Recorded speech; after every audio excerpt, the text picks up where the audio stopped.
It's nightmare time. Episode 3, Jane's a car and the witch in the web. Interesting. I'm excited.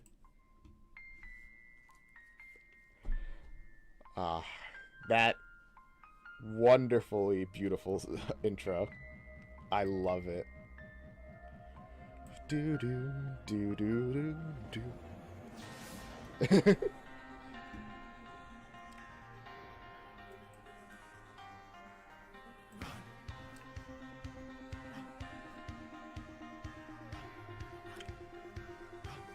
Run.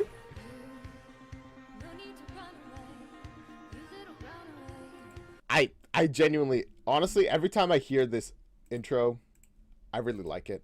Although, to be honest, normally I just skip intros to like shows, to anything, really. The intro, I just pass by it. Oh, spoiler to the 10 Hours of Blue. It ends with red. Crazy. Nightmare is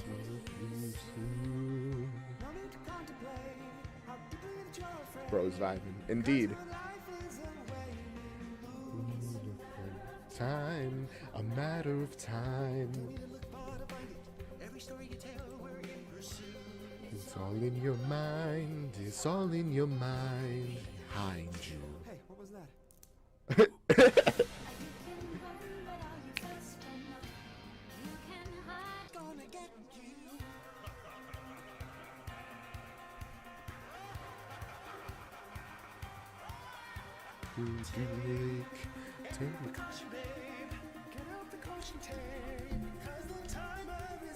Ticking down.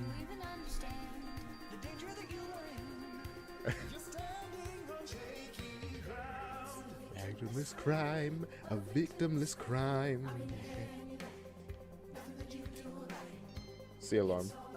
Sign, it's all by design. What was that? Where'd he go? My favorite part.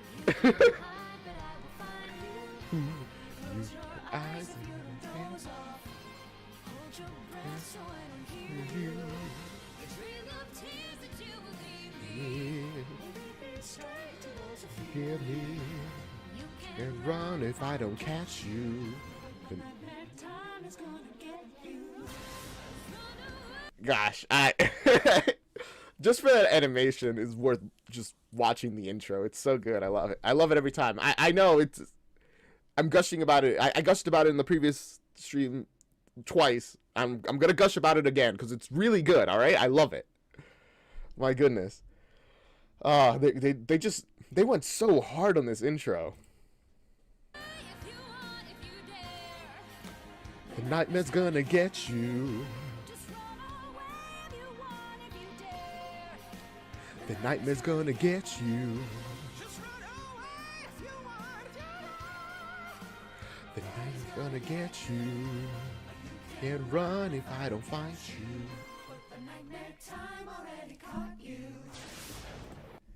You can run if I don't catch you. I really like that line, by the way. It's like, it's such an ominous statement. Like, yeah, you can run if I don't catch you.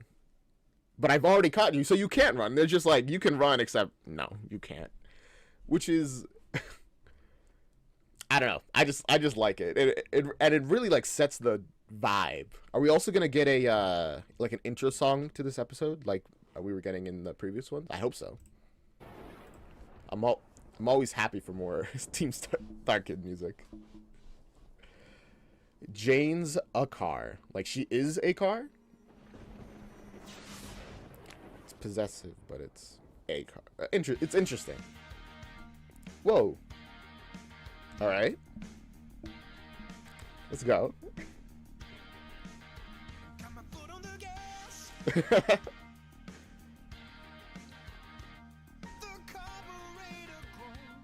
Okay.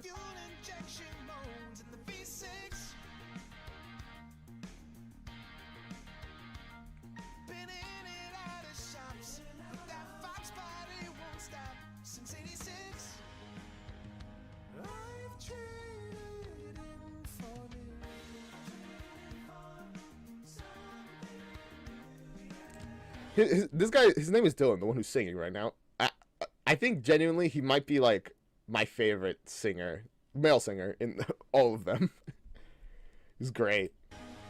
I think it's Dylan.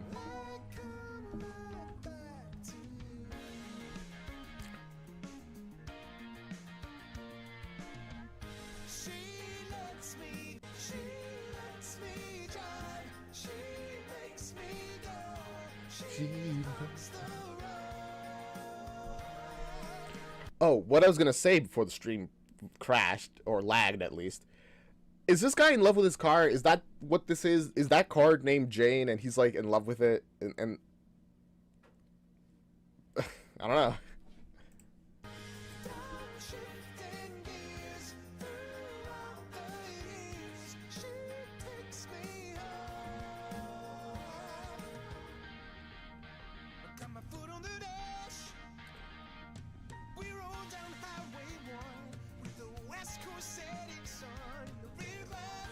Wow. Do.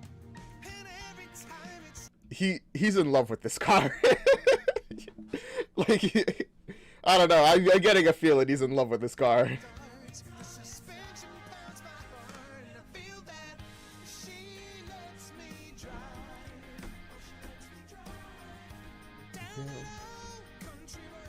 Woo.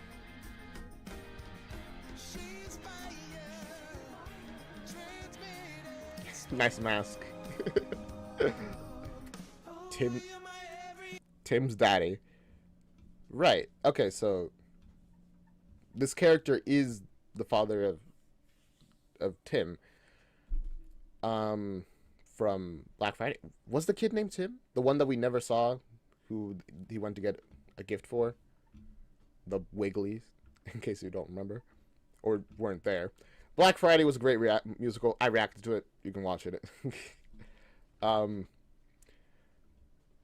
Right, his wife died in a car accident. Is this a timeline where he, like, fell in love with the car afterward to, like, I don't know, cope? By the way, I learned that pretty much all of these episodes are in different timelines, which means that the original Paul and Emma might not be clones and, like, droids and, like, a android. They might just be normal people. So we actually don't know, which is interesting. Or at least it was like implied that they actually were the real, or at least it was said. It was a whole comment about it that I read. Really interesting. So all of this is very interesting. I'll say that. Me drive.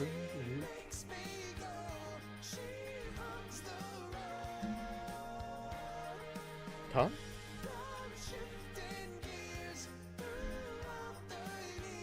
Welcome back.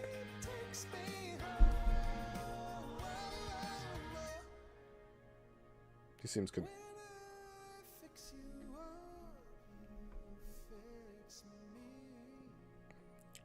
Uh-oh.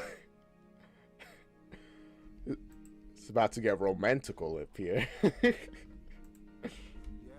Oh gosh.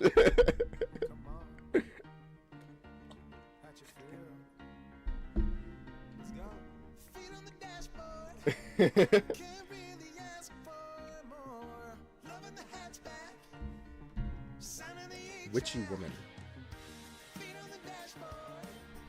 Ooh.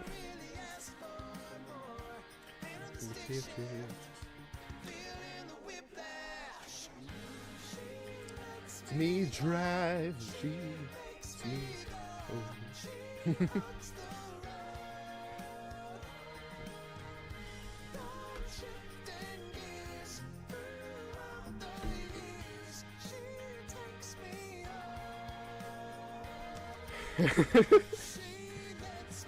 Drive.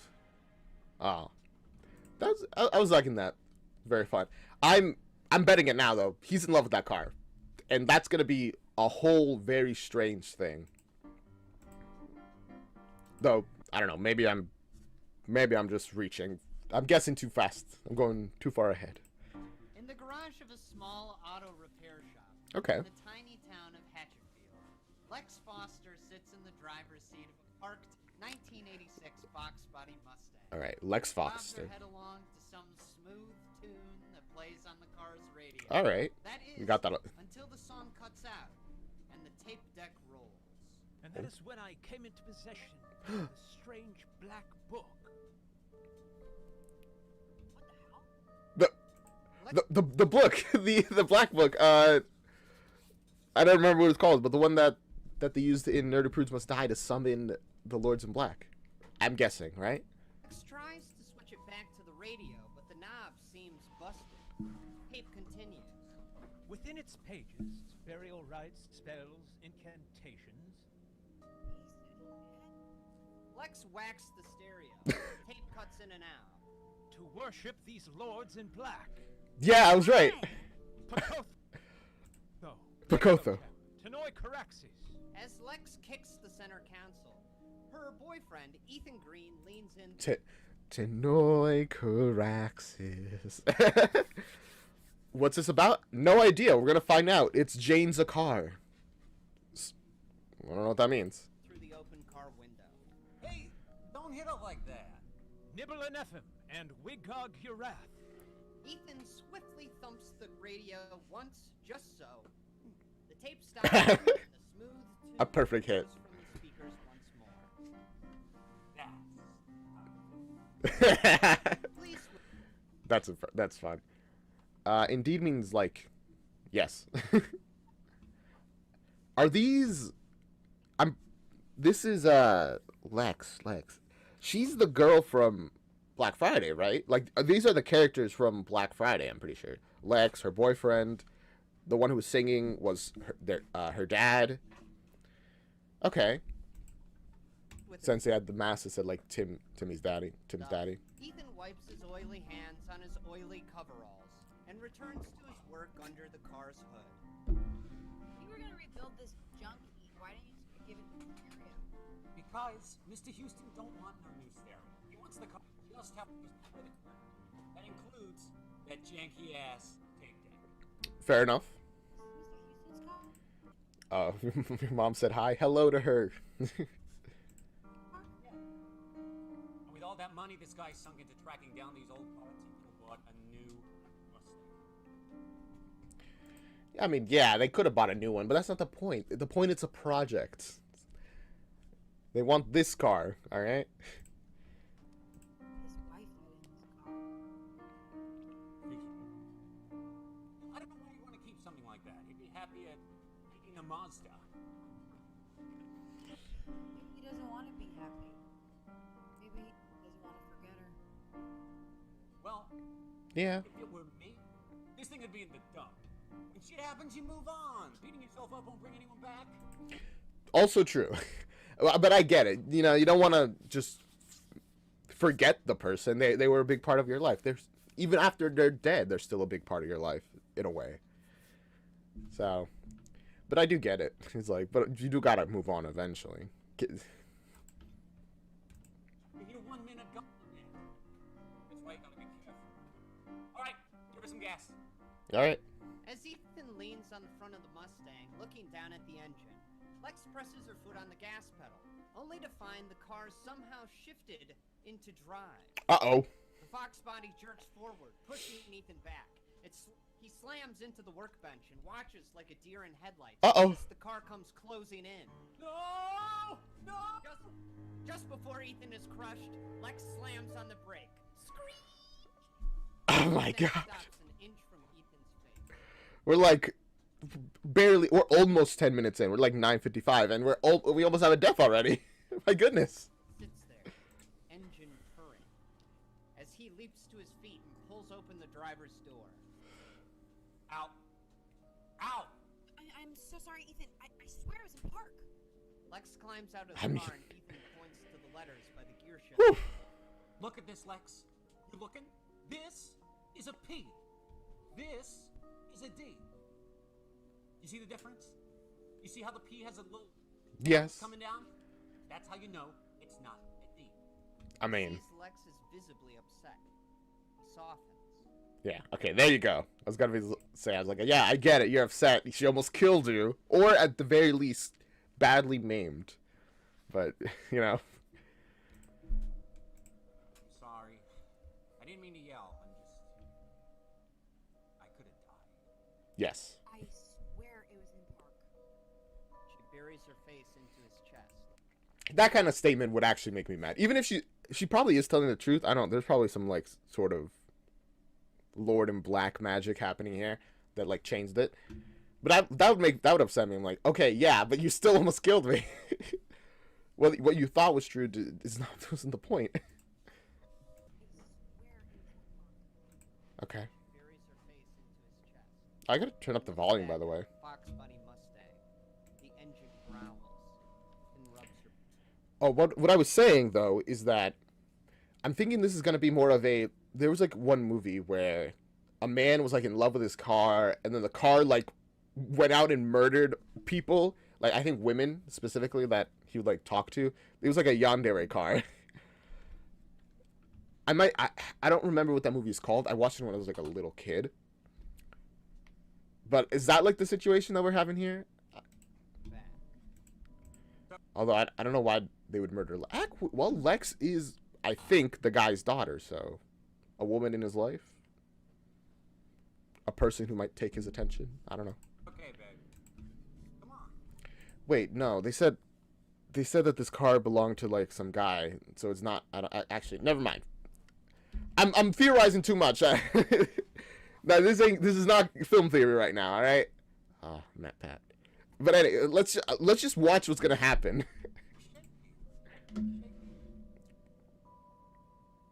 Across town at Behind Pizza me. Pete's Family Fun Zone, Tom Houston's knee nervously bounces under the table. You're shaking, Dad. Tom Houston. Okay. What are you talking about? Tom sits in a booth across from his 10-year-old son, Tim. Okay. Around them, birthday parties rage and pinball machines clatter. Tom is anxious, and Tim can tell. You wanna switch sides so you don't have to look at the big kid games? Hey, I'm not shaking, all right? Tom glances behind Tim at a row of violent arcade games, including one called Roadkill. He watches two pixelated Yeah, this is the guy from from Black Friday, whose wife got killed in a car accident. So I can see why he's a little.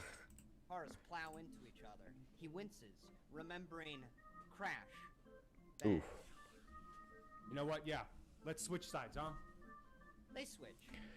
Fair enough. On the new side of the booth, Tom's got a clear view of the entrance. He watches it like a hawk. Tim, I just want you to like my friend. You mean your girlfriend? No, she's a girl. We're old friends. But you are intimate. How do you- Intimate. Do you know what that means? It's what Uncle Paul says. I was gonna be like, how do you know that? Yeah, well, Uncle Paul's a geek who needs to keep his mouth shut. No, Paul. Man, they really don't get along with Paul, huh? All right, she's here. Through the front doors, Becky Barnes appears. She scans the restaurant. Becky spots Tom, Barnes. and waves. Yay! Hi. That's Becky Barnes? I'm glad they also meet in a timeline where, you know, not the whole wiggly stuff doesn't happen. Yeah. Although then again, this might be a worse timeline. Who knows? What? Nothing. I'm just proud of you, Dad. Aw. Becky makes her way to the booth, throwing her jacket next to Tom and pecking his cheek. I'm so sorry I'm late. Bridget had her operation today, and the parking here is just bananas. Hi, Tim. I can't tell you how excited I am. I'm at Pizza Pete's with 2 Houston boys. Aw. I'm the luckiest lady in the whole town. With Becky in the booth, the obnoxious teenage waiter rushes to Tim. Oh, is every employee gonna be an obnoxious teenage person? Oh, hey little man, you ready to order now that your mom's here? She's not my mom. My dad's just intimate with her. Tom freezes, blushes. Tim grabs Becky's arm. Imagine being that waiter. It's like, oh, okay. You want to play Zombie House? Sure. It's not scary, is it? The 10-year-old pulls Becky out of the booth. Over Okay. to Big Kid Games, leaving Tom to order. Yeah, can we just get a large cheesy feet and a pitcher of Coke, please? Whoa, okay. Slow down, sir. Why? Large, cheesy, Oh my god. and a pitcher of what? Coke. That pause of just staring, just like that was good. Oh, their faces, yeah. Tom turns But also, I'm glad Tim and Becky are getting along. It's good. Tim and Becky standing at Tim's favorite machine. Orange toy guns in their hands. On the screen, a horde of zombies bite and claw. Woo! Quick, shoot him! Shoot him! What if I want to help him? Come on, you're gonna die. A smirk creeps into the corner of Tom's mouth. Yeah. Hasn't had this much fun at Piece of Pete since. Crash! Bang! Becky's video game character is ripped apart by a wave of the undead. Oh, Oof. they got me! Not very good, am I? Just continue. Okay, but I'm really gonna need your help. Man, this place must be like really rough for Tom, I think was his name. Tom, the father of Tim, I guess. Because it's like, oh, wasn't he like a veteran as well? So he doesn't like the guns either. Later that night, Tim is asleep on the couch between Becky and Tom as some terrible movie plays on the TV. You listen to me, Chris Kringle. Ooh. No one says no to Jacqueline Frost. Chris Kringle. I don't know. Did this episode of Nightmare Time come out before the musical or after? Either way, I'm so hyped that we're getting more of Chris Kringle. Jacqueline Frost. Great. Here comes another song. Yes. Got a cold heart and I don't like Christmas dinner. Becky motions his head resting on her shoulder. Looks like the movie put Tim to sleep. do, I do, don't blame do, you. do, do, do, do, do, do. It's awful. I'll take him upstairs. Tom tucks Tim into his bed. Forehead. I'm sorry. I just really enjoyed the Chris Kringle reference. The Deck the Halls of Northville High School has been stuck in my head ever since I watched Black Friday. That's like of all the songs in Black Friday, that's the one that like stuck with me. It was in Black Friday, right? I'm pretty sure. I'm fairly certain. So getting to know even more characters of that show. Jacqueline Frost. Now we know. The last day when live crashed. I just gave up. And starts for the door. He stops when Tim props himself up. Oh. Half awake. Is Becky still here? Yeah, but she's right about to go home. She doesn't have to. Aww. Get some sleep, bud. Back in the living room, Tom finds Becky curled up on the couch, trying to make sense of the movie. It's nice that that Tim latched on to Becky so it's kind of sad as well because like his mom died. He's latched onto her very quickly, which is good, you know, that they're getting along. Sad that like man, he's really missing a mother in his life, I guess. Okay, Jacqueline is Jack Frost's teenage daughter, but Chris is just regular Santa in disguise. Whoa, what? Wouldn't it be better if Chris was Santa's teenage son? Rewind. I really need to know the plot of this story. Okay. Tom finds Becky curled up on the couch, trying to make sense of the movie. Okay, Jacqueline is Jack Frost's teenage daughter, Jacqueline is Jack Frost. Okay, so Jack Frost is a character. Jacqueline is their kid, right? But Chris is just regular Santa in disguise. Which is weird, right? Kris Kringle is just Santa pretending to be a teenager. What? Wouldn't it be better if Chris was Santa's teenage son? That's what I'm saying. Then it wouldn't be so weird when he starts dating Noelle. Who's also a teenager. Very strange. I know she's 18, but still, I don't like it.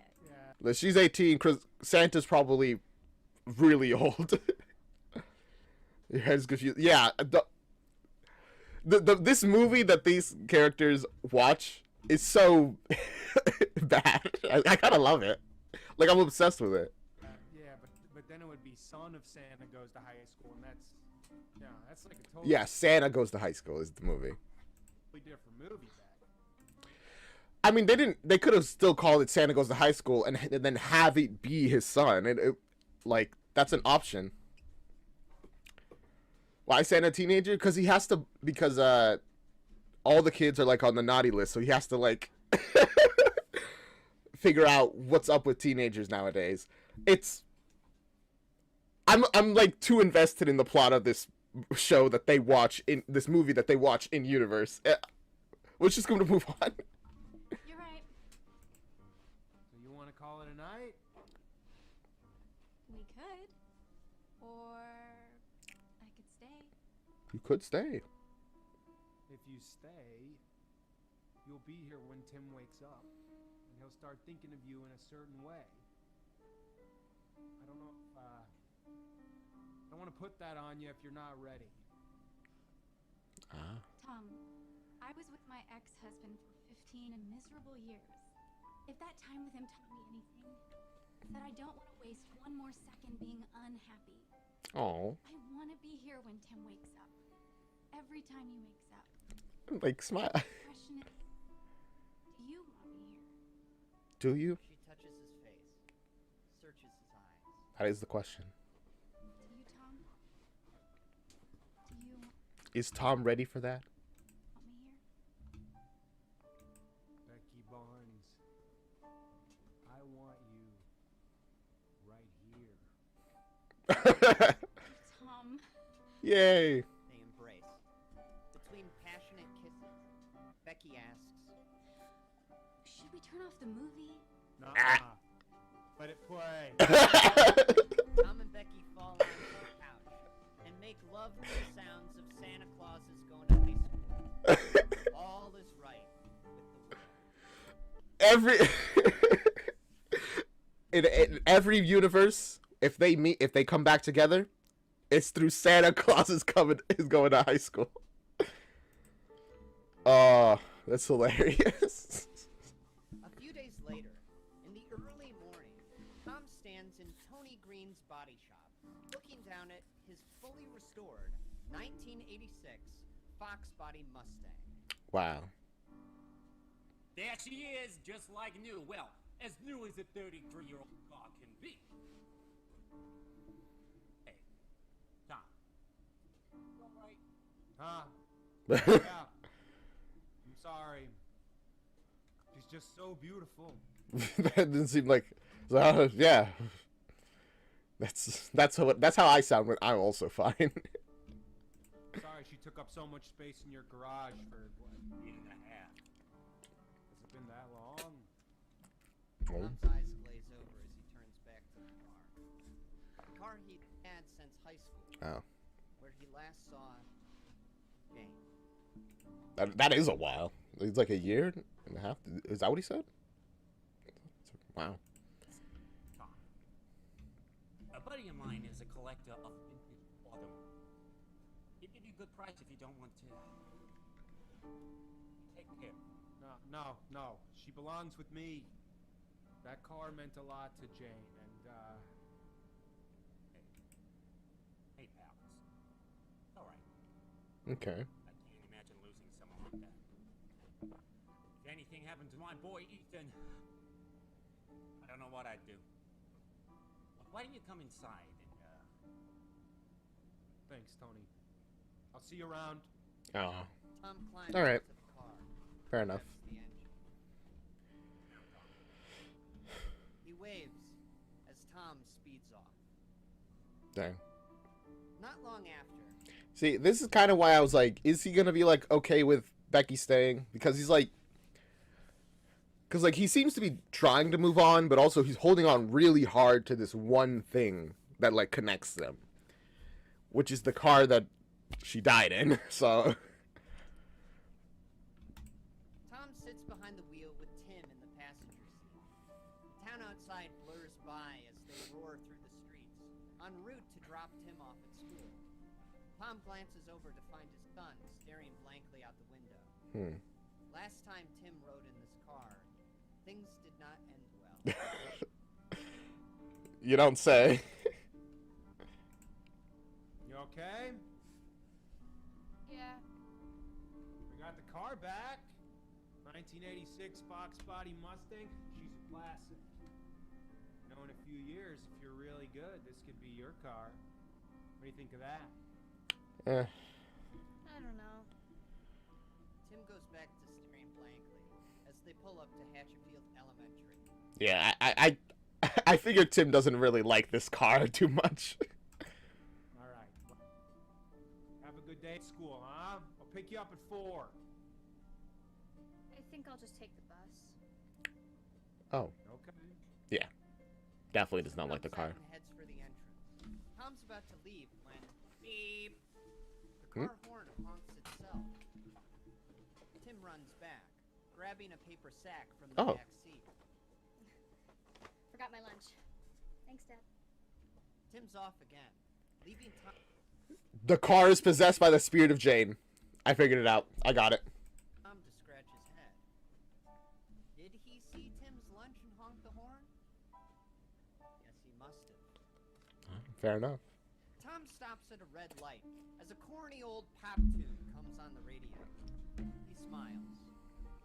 Ah, Jane loved this song.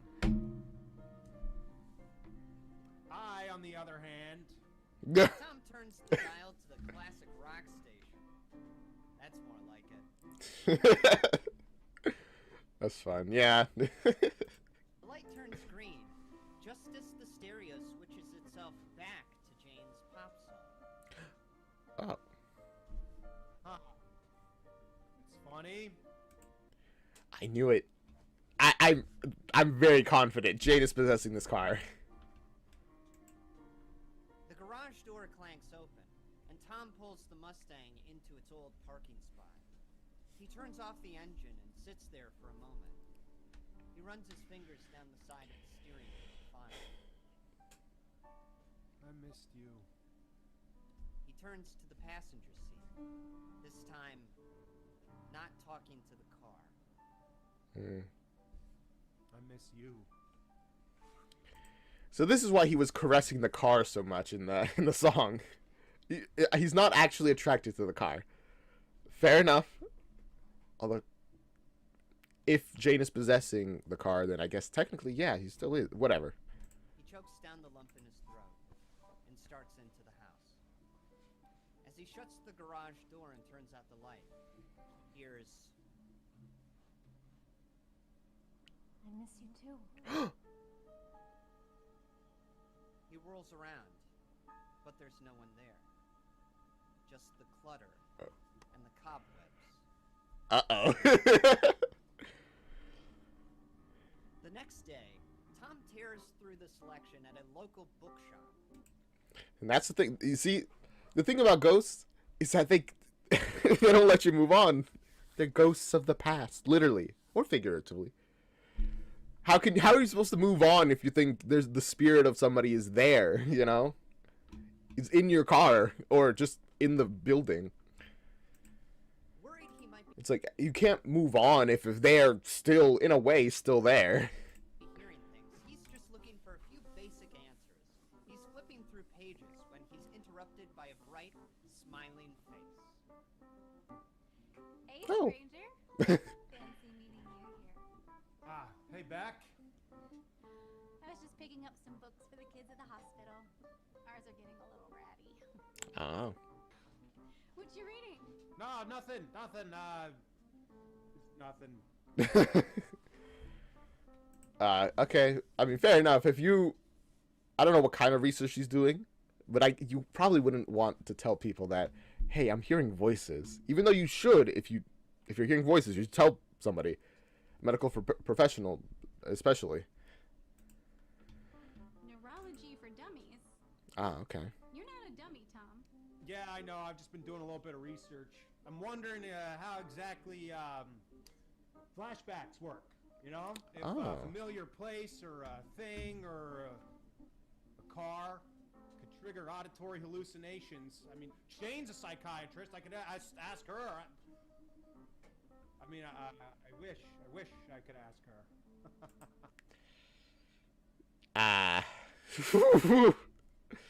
Okay. You're thinking about Jane? Is this because of the other night?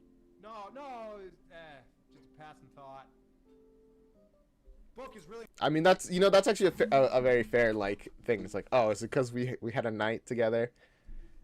It's like, some people do feel guilty about that. They're like, even if they shouldn't, they got to move on at some point. Hard to understand.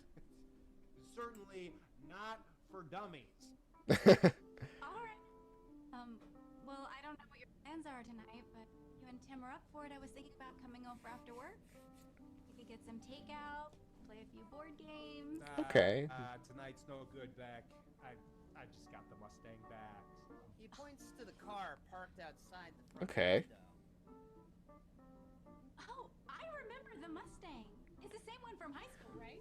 Yeah, it is. I love that back seat against. There are people around.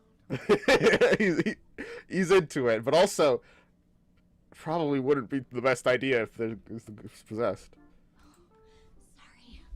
Was I being crude? Yeah, a little. Anyway, we got 2 cars now, so I gotta clean out the garage so that they both fit. Oh, I can help. Nah, there's a bunch of shit in there, Becky. You don't want to go through all that shit. Okay. Well, maybe we could do something this weekend? Absolutely. It's because he wants to talk to the car, isn't it? Tom pulls back into the garage. He sits behind the wheel. Okay. Thinking. He cooks dinner for Tim. Helps him with his homework. He lies awake in bed for hours.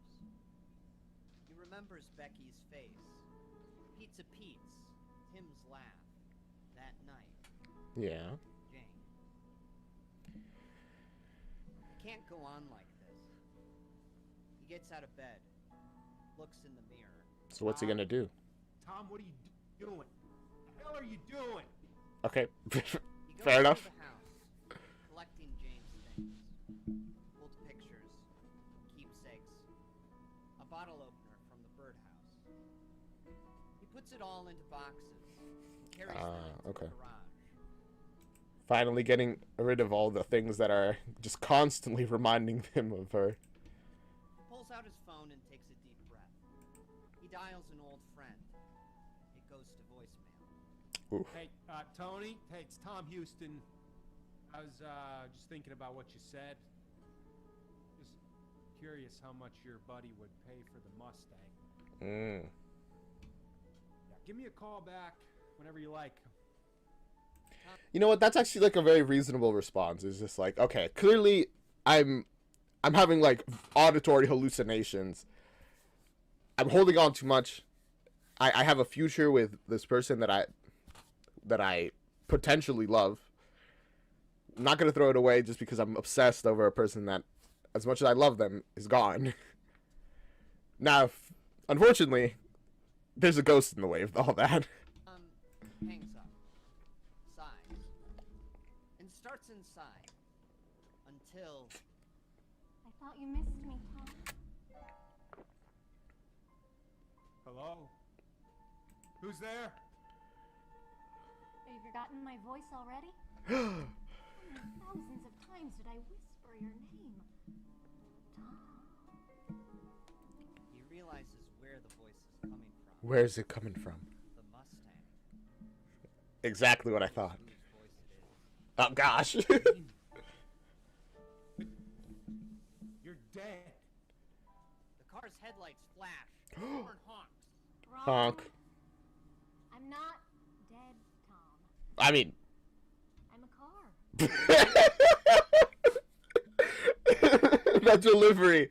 I'm not dead. I'm a car.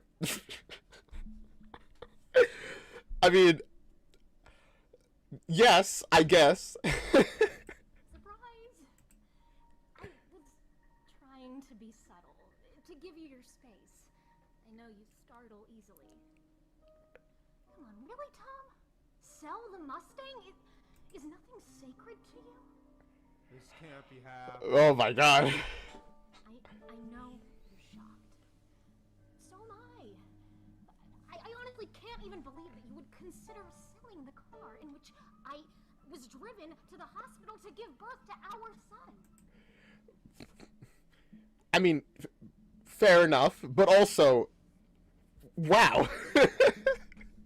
I mean, I feel like it was a pretty reasonable. You have a lot of memories in some certain cars, but eventually you got to move on. It's like, oh my god.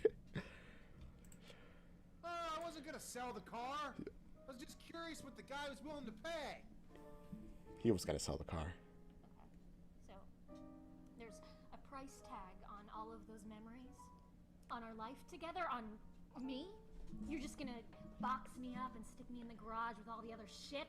I've been gone for what? A year and a half? Look at how much shit has built up in here. How is this possible? Good question. How are you a car? Reasonable. Really? You're seriously asking me that question? Yes, I feel like that's a really good question to ask. It's kind of like the most important question to ask. Do you know? If you do, please tell us. You don't pay attention to anything, do you? No wonder we crashed. Think, Tom, what were we listening to that night? The radio? Remember the tapes? To Caraxis. The tapes which Lex listened to. Oh wait, no, Lex and her boyfriend aren't his daughter. That's why I got mixed up. I don't know why I said that. I just all the memories of Black Friday just got mixed up, I think. But oh my god. So the tapes at the very beginning, the ones that were saying about the black book that I found. That's what they were listening. Okay. You just left your parents' house. Tim was asleep in the back seat. Okay. They put on a tape. The audio diary of one of my patients. He was a professor of literature. Years ago, he had discovered some sort of spell book. Right. Claimed it was the cause for his complete mental breakdown. And I was reviewing his old notes, and he recorded himself reading some sort of incantation from this book. Yeah. Part of a ritual of soul transference. Ah. And just playing the recording of him saying that triggered the ritual? Dang. That's some powerful black magic, I guess. I guess the ritual worked. And the car hit us. Your soul transferred into the Mustang? Yes, Tom. For better or for worse, I'm a car now. I'm not happy about it. I mean, yeah. It's been a very lonely and painful existence. I imagine you're just a metal. You can't even eat anymore. Oh my god, just not being able to eat by itself would be hellish. All I wanted is to get fixed and come home. And that girl called me a junk heap, and I want a new stereo. Yeah. Whatever you want, Jamie. Whatever you need. You're home. I thought I lost you. But you're home. Oh, this is a miracle, baby. I gotta go tell Tim. No, don't you dare. What? Why not? Why not? Think about it, Tom. First, Tim is told I'm dead, and now you want to tell him I'm a car? You're trying to scar him for life? Oh, so I can't tell Tim his mom's alive? You can't tell anyone. Can you imagine how people would see it if they found out I was in the car? Yeah. I mean, considering what we know about Hatchetfield, they would probably tear her apart to find that soul part of her and try to make other people into cars. And succeed. And then make horrific car people. Or the start of the Cars movie series. It could be worse, I think. It's not the worst fate. Oh, look at a sentient car. He would put me on display in some sort of traveling auto show, and I have no interest in that. Hold on, so I'm supposed to keep this a secret for my whole life? Calm down, Tom. I have a plan, but I'm going to need your help. I have a really bad feeling about this plan already. You hadn't even said anything. Here, get inside me. Let's go for a drive. A very odd statement. The sun comes up over Hatchetfield, and the town goes about its daily business. But one you can say to your wife either way, I guess. Tom and Jane drive downtown, where Or people meet she can say and whatever. enter coffee shops, clothing stores, and offices. All right, Tom. Take it slow up here. Onto Main Street. Slow down. Let's just cruise. What's Look at all these people. Coming and going. Look at these women. You see them, Tom? Yeah. Do you find any of them attractive? No. ah? Okay. All right. Let's try the beach. I see. The idea, they're gonna do a soul transference from the car back into somebody else. Okay. That afternoon, Tom and Jane are parked by the beach near Starry Cove, watching people sunbathe and play volleyball. One woman catches Jane's attention. Okay, there. See her in the pink bikini? What do you think of her, huh? I don't know.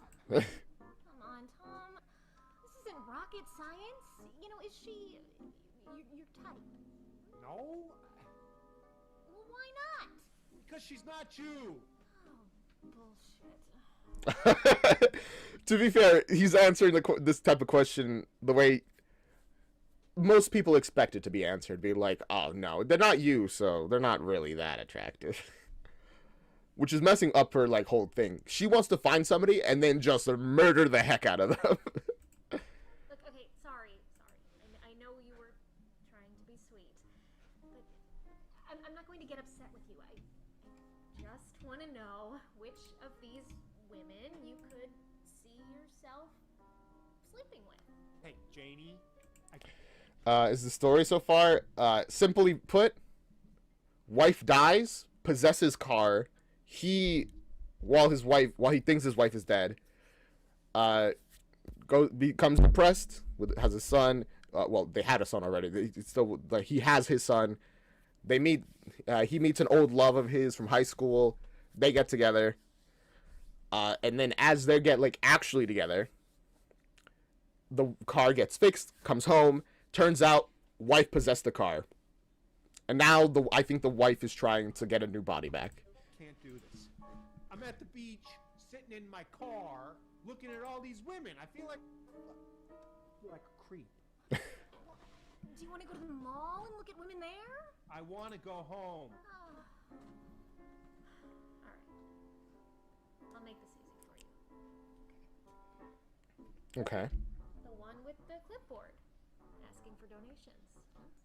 Tom surveys the boardwalk and spots it's her. the woman Jane's referring to. You mean that Greenpeace girl? Yes. Okay, I'll start. I find her Okay. very attractive. I like her hair. I like that she cares about the environment. Okay. I bet she is a vegetarian. I like her. I'm feeling her whole earthy vibe. Huh? Okay. So? So she's trying to like lead him into this question without, you know, making it obvious that, hey, we're gonna kill this guy. We're gonna take this girl's body. Because she knows, I guess she knows that he'd probably be like, what? No, let's not do that. I mean, she's pretty. Is that what you want from me? So, we're in agreement. Yes. Okay. Is there anyone else you prefer over her? No. Not really. Yes, Becky Barnes. Good. Okay, so what's your point here?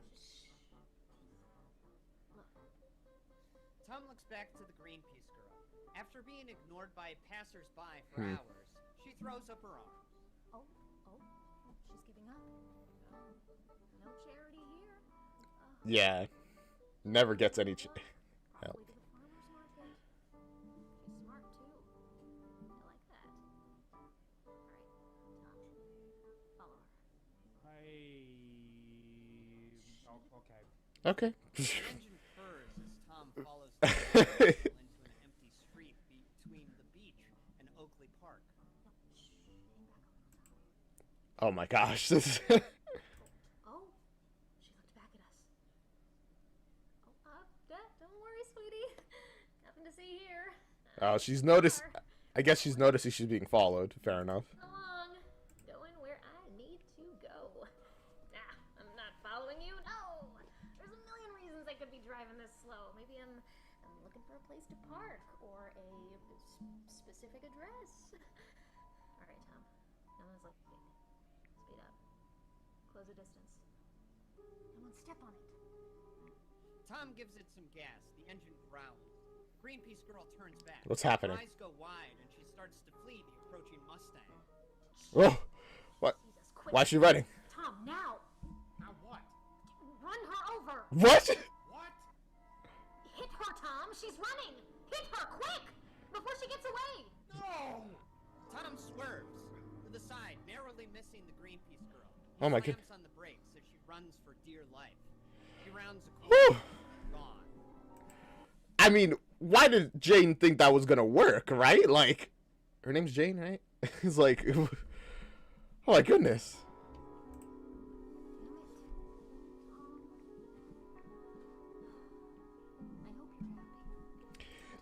Was Jane like this before, or did becoming a car like mess her up?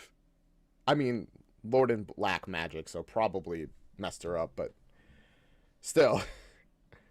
Got all day to settle on her. Why, Janie? Why did you want me to hit her? How else am I supposed to get a new body? What? Think about it, Tom.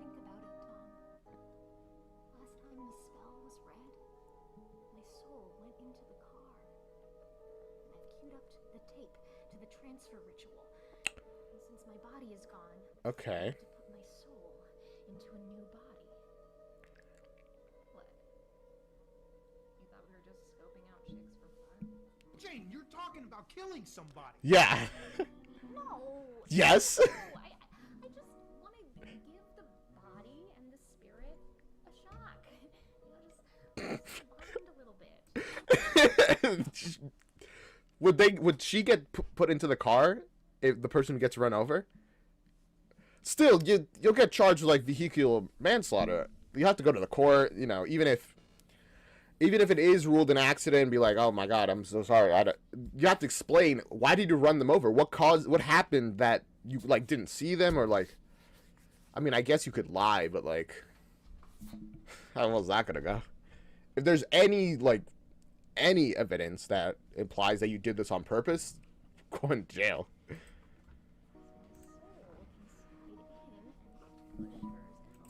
Then again, I'm wrong. She's gonna possess the body. You'd be like, hey, no, it was totally my fault. I really should have been more careful. No, actually, the plan works. Plan works. I don't want your soul in some body of a random woman I don't even know. But that's weird. I'm sorry, Tom. I completely forgot to consider your feelings in all of this.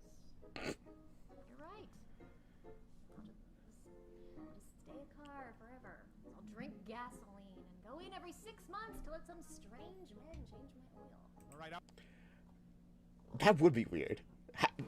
Do you think she can taste the gasoline? Does it taste bad?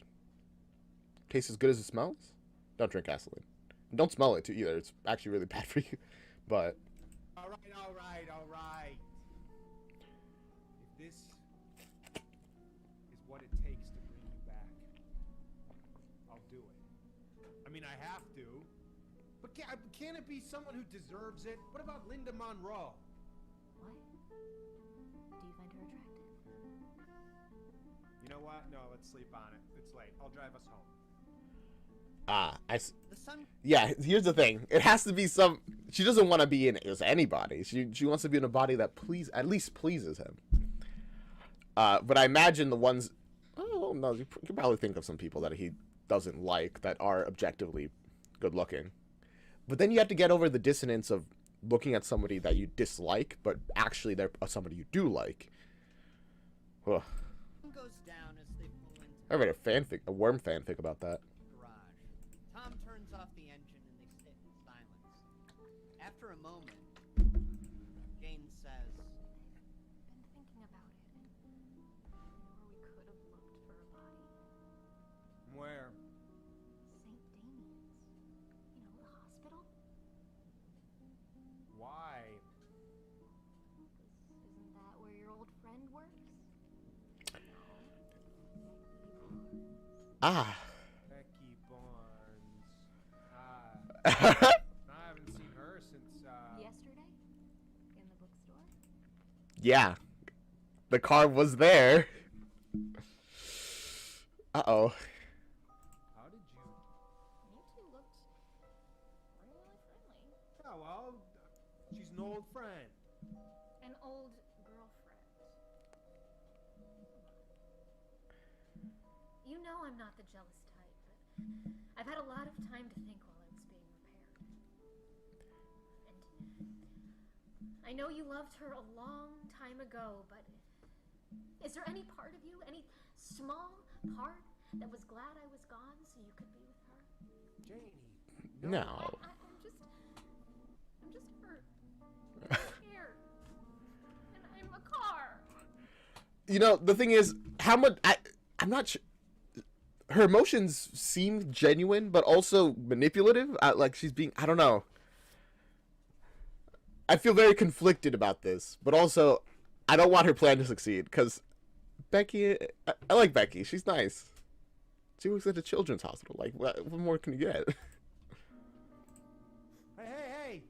You may be a car, but you're still my wife. Now what can I do? Kill Becky Barnes.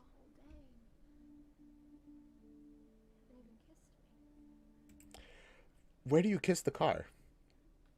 But also, there you go. He has the question. If you were a worm, if I were a worm, would you still love me? He would say yes. Oh. I'm sorry, Janie. I feel like a woman again, Tom. Kiss me. Yeah. Where?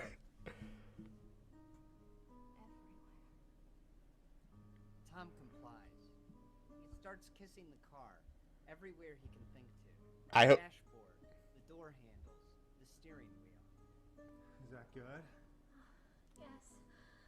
Tom, take your shirt off. Uh-oh. Okay. Oh, you make comics? That's cool, Laura. I hope Tim's asleep. Okay. He feels her smooth upholstery, her soft seat cushions. He's tender and attentive. Oh, yeah. Oh, yeah. Make love to me, Tom. Make love to your car. Knock, knock. There's a tapping at the car door. Tom quickly covers himself and rolls down the steam-covered window to find Tim. Oh, hey, kiddo. What are you doing in there, Dad? Oh, nothing. This is what I'm talking about. My goodness. Why are the windows all foggy? Are they? I heard you get home and you didn't come in. You okay, Dad? Yeah. Oh my goodness. I feel like $1 million. I really really do. You know, the two of us have been through a Okay. together. Been through a rough patch recently, but I think things are finally starting to turn around. Don't you think so, pal? Yeah, I guess. I guess. He said the same Tell you thing. what, why don't we do something fun this weekend, huh? We'll go to a drive-in movie? As a family? How does that sound? Just the three of us? I'd like that. When you say three of us, he's gonna assume. I like Miss Becky. The car's rear view mirror cracks. Tom Uh-oh. knows. His son just spilled the beans.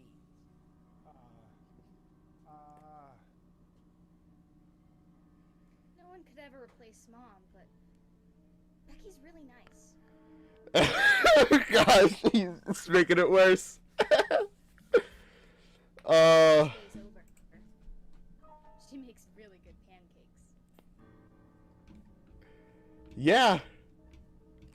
Why don't you, head on in, son? Oh, okay. Dad, you coming too? I hope so. We'll see.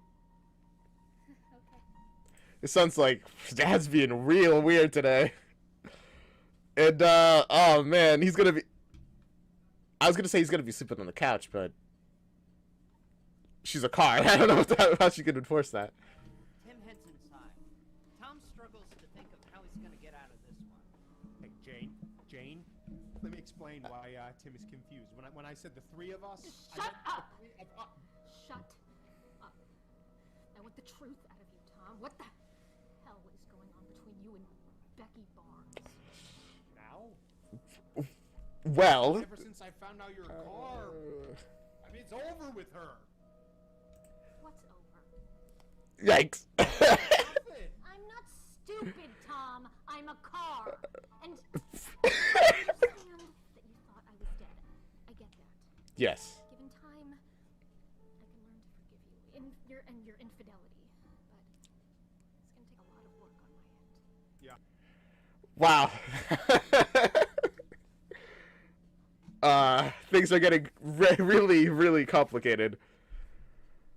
Yeah, I'm sorry. Thank you, Jane.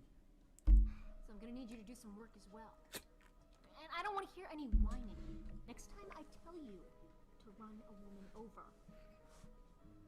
Are we clear? Crystal. Oh boy. He... Drive yourself Why?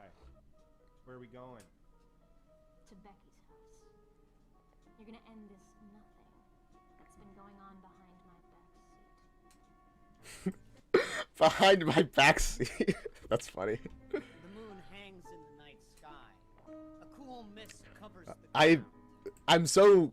I'm so curious about how this is gonna end, because the last time we had a sort of semi-similar thing where it's like about replacement, you know, Paul killed the real Emma, so I don't know if it is gonna go any better this time.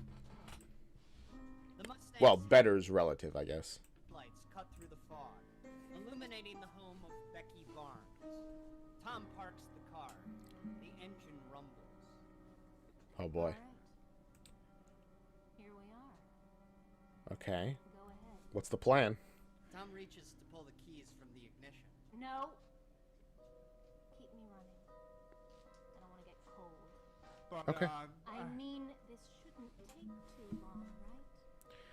It was nothing after all. What's the plan? What are right. you gonna do? Tom knocks on the front door, and Becky answers, a smile spreading across her face. Well, this is a surprise. Hey, Beck, can we, talk inside? Sure. She sees the Mustang running nearby. You know your lights are on, right? Yeah, come on. Let's talk inside. Becky leads Tom toward the kitchen. Is okay. I'm really curious about what Tom is gonna say here, because either he's gonna be like, okay, he's gonna make up a lie and be like, hey, let's go, let's just do da, and then they kill her, or he's gonna be like, hey, okay, so I know this sounds crazy, but my car is alive.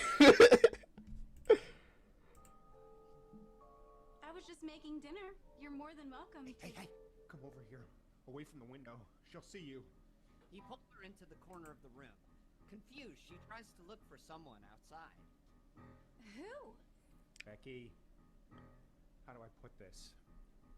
Do you see my car out there? Okay. So he's gonna tell her. Don't look. My wife, Jane, is in my car. Oh my god, Tom! Oh, he thinks he dug her up? You dug up your dead wife? No! I'm crazy? A reason. Well, I mean, no matter what you say here is gonna sound crazy. My wife's soul was transferred into a 1986 Fox Body Mustang by some kind of evil magic. Totally not crazy. Tom, you're scaring me. Yeah, exactly. I'm glad you understand the severity of the situation. I'm scared too. Not acting like herself. I just spent all day driving around looking at women, trying to find one to run over. Tears well up in Becky's eyes. She nods, humoring. Yeah, she's like, oh, you lost it, huh? Okay. But he's not doing very good to defend himself. But also, what can you I was gonna be like, what can you really say? But I guess anything except that would probably be what you should say. Hey, Traylon, welcome to the stream. Yep, I didn't do it, but I might have to. She wants a body. Sooner or later, I'm gonna run somebody over. That's why you have to stay away from me, Becky. Stay far away. As of now, I've had to drive Jane everywhere, but I'm afraid that she's gonna be able to drive herself. Okay. Cars don't drive themselves, Tom. I know, but Jane, she's tricky sometimes. She just lets me do things that she could probably do better herself. Yeah. Helps my self-esteem. Okay. Drives me crazy. Oh, Tom. Becky, I'm sorry. I'm sorry to put you through this. I love you. I always have, and I always will. Oh. But I'm married to that car out there, and I gotta go.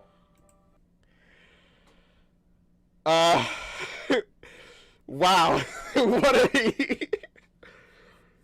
How do you even react to this? To, like, hear these words coming from a person that you were dating. You're like, oh, okay. Tom heads for the door. Becky tries to stop him. Tom, I don't think you should be driving anywhere. I think you need some help. Let me call my friend at the hospital. Goodbye, Becky. Oh. Leaves. No. Closing the door behind him. Uh-oh. Back in the car, Tom exhaled. There. It's done. Good job, Tom. Thank you. So, also, it's a good thing that he mentioned that she's not acting like herself. So now we know this like kind of manipulate. Well, no, not kind of. This definitely manipulative Jane is not what she actually is like. This is like Lord in Black revived version of her, which is interesting. Now let's go home. He tries to shift into reverse. She doesn't want to just leave. She needs a body. The body of a person that he's attracted to. And they're right there. But the lever won't budge. The engine growls. Jane, what are you doing? That's not the only reason we came here, Tom. You see, I understand you loved me and her. You're a man, torn between two women. Uh-oh. And that's torture. I'm going to end that pain, Tom. That's one way to end it, I guess. It's just like, well, now there's only one, and they're both, and it's both women. Oh God, I better cut. What the? All right, see you, Lauren. For both of us. Beep, beep. The horn honks on its own accord, drawing Becky out from inside the house. She looks toward the Mustang and starts for it. Tom? Tom, please don't go anywhere. Uh-oh. See? You don't have to choose. You can have us both. My soul in her body. Janie, don't do this. The Uh-oh. engine roars. The tape deck switches on. From the car speakers, audio diary of I wanna hear former what's gonna play. starts to blare. I will now read from the ritual of soul transfer. Let's hear it.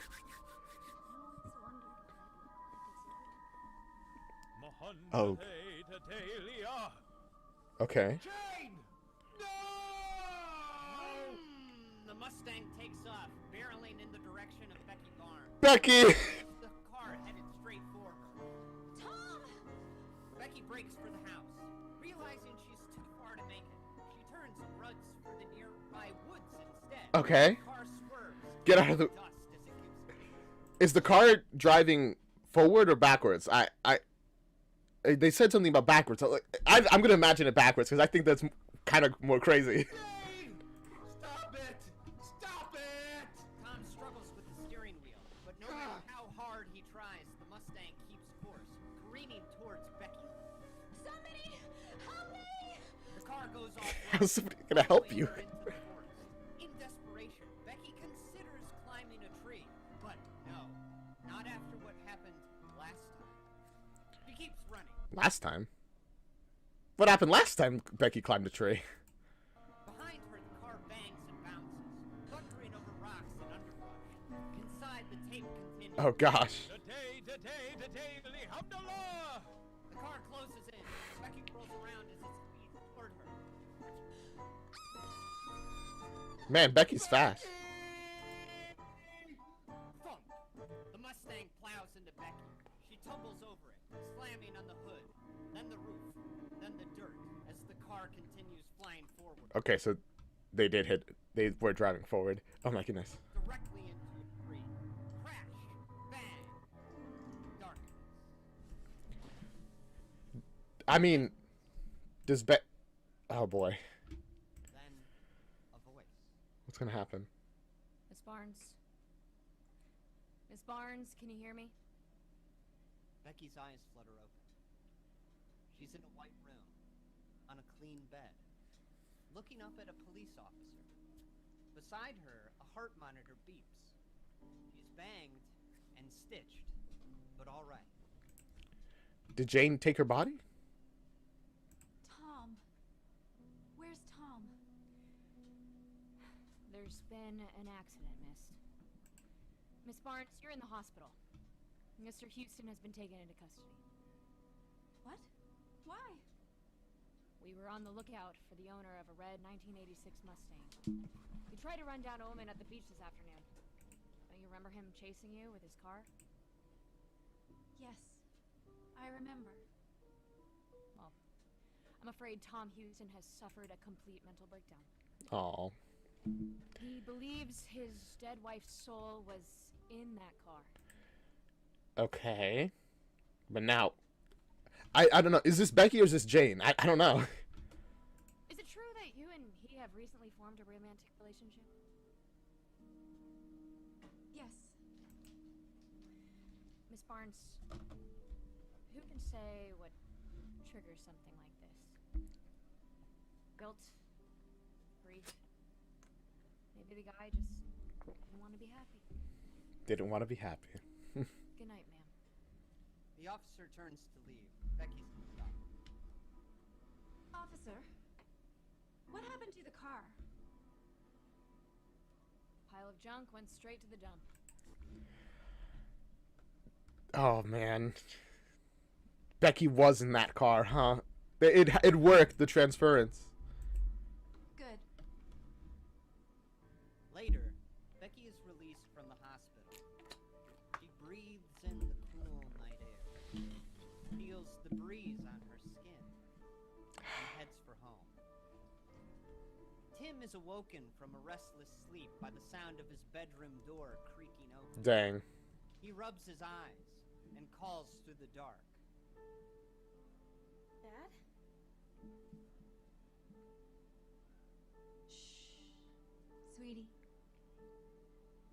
Dad went away for a while. But don't worry. The light on Tim's nightstand switches on. Oh man. Sits on the edge of the bed, and Jane smiles. That's what I thought. Ah. Mommy's home. And he smiles. Ah. I think that's the saddest ending so far, honestly. Like, of all these Nightmare Time stuff, I think that's genuinely the saddest ending. Because Jane comes back and he just ruins everything. Man. And then she wins in the end and everyone else loses. I'm really glad that there's like multiple timelines because that was just depressing, man. I like to believe there's a timeline where their relationship went well and Jane did not come back as a ghost. We could dream, right?